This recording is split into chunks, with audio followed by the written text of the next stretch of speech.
ఈరోజు ఈ సాయంకాల వేళలో ఇప్పుడు మనం పాడుకున్నటువంటి పాటలు విన్నాము. అది ప్రేమను గురించినటువంటి పాట. ఈ భూమి మీద మనం చాలా రకాలైనటువంటి ప్రేమలను చూస్తున్నాము. తల్లిదండ్రుల ప్రేమ, అన్నాదమ్ముల ప్రేమ, భార్యాభర్తల ప్రేమ, ఇంకా యవనస్తుల ప్రేమ, రాజకీయ నాయకుల యొక్క ప్రేమలు, వింటున్నారా? పేరు ప్రఖ్యాతులు కలిగినటువంటి వారి యొక్క ప్రేమలు, ఇలా ఈ భూమి మీద రకరకాలైనటువంటి ప్రేమలను మనం చూస్తున్నాం. ప్రేమలన్నిటిలో మనం గమనించగలిగితే మనకి క్లియర్ గా కనబడుతుంది ఏమిటి అంటే, పాటలు విన్నట్లుగా స్వార్థం కనబడుతుంది. ఏం కనబడుతుంది? చెప్తారా? ఏం కనబడుతుంది? స్వార్థం కనబడుతుంది.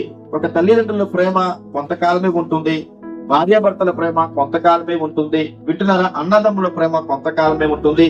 మనం నమ్మినటువంటి మనుషుల మధ్య మనకున్నటువంటి ప్రేమ అది కొంతకాలమే. కానీ యేసుక్రీస్తు ప్రేమ శాశ్వతమైనటువంటి ప్రేమ.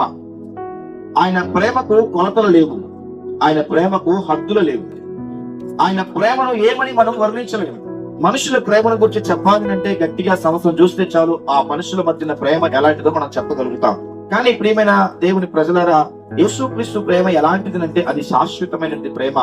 మనం ఎన్నోసార్లు దారి తొలగిపోవచ్చు, ఎన్నోసార్లు సత్యానికి విరుద్ధంగా బ్రతకొచ్చు, ఎన్నోసార్లు దేవుడు లేనటువంటి ఒక మనస్సుతో మనం బ్రతికే ఉండొచ్చు. కానీ ఆయన దేవుడై ఉన్నాడన్న సంగతి ఈ సాయంకాలపు కాల సమయంలో నేను మీకు తెలియజేస్తాను. ఎందుకంటే దేవుడు లేడని బ్రతికేవాడు మూర్ఖుడు, దరిద్రుడని బైబుల్ చెప్తుంది. బుద్ధి లేని వాడని బైబుల్ చెప్తుంది. కనుక మనం అందరం బుద్ధి కలిగిన వారమే అని నేను నమ్ముతున్నాను. ఎందుకంటే బిడ్డల్ని కన్నాము, బిడ్డల్ని పోషణ కొరకు పనులు చేస్తున్నాము, ఆరోగ్యాన్ని చూసుకుంటున్నాము, కుటుంబ పరమైనటువంటి పరిస్థితులు అన్నింటిలో మనం క్షేమంగానే బ్రతుకుతూ ఉన్నాం. అంటే మనకు జ్ఞానం ఉన్నదని నాకు అర్థమవుతుంది. కనుక మీరందరూ జ్ఞానులని భావించుకుంటూ మూర్ఖులుగా ప్రవర్తించకుండా, అజ్ఞానులోనే ప్రవర్తించకుండా దేవుడు అనేవాడు ఉన్నాడు అన్నటువంటి ఒక ఆలోచనతో మీరు బ్రతుకుతున్నారని నమ్ముతున్నాను. కనుక ఆ దేవుడు ఎవరు అనేది ఒక ప్రశ్నతో మన ముందుకి కొనసాగగలిగితే, ఆ దేవుడు ఎవరు అని మనం ఆలోచన చేయగలిగితే, మేము ప్రకటిస్తున్నటువంటి యేసుక్రీస్తు ప్రభుల వారు. ఎందుకు ఈ విషయాన్ని చెప్తున్నానంటే, మనుషుల కొరకు ఆయన తన ప్రాణాన్ని పెట్టాడండి, మనుషుల కొరకు ఆయన రక్తాన్ని చిందించాడండి, మనుషుల కొరకు ఆయన మరణించాడండి.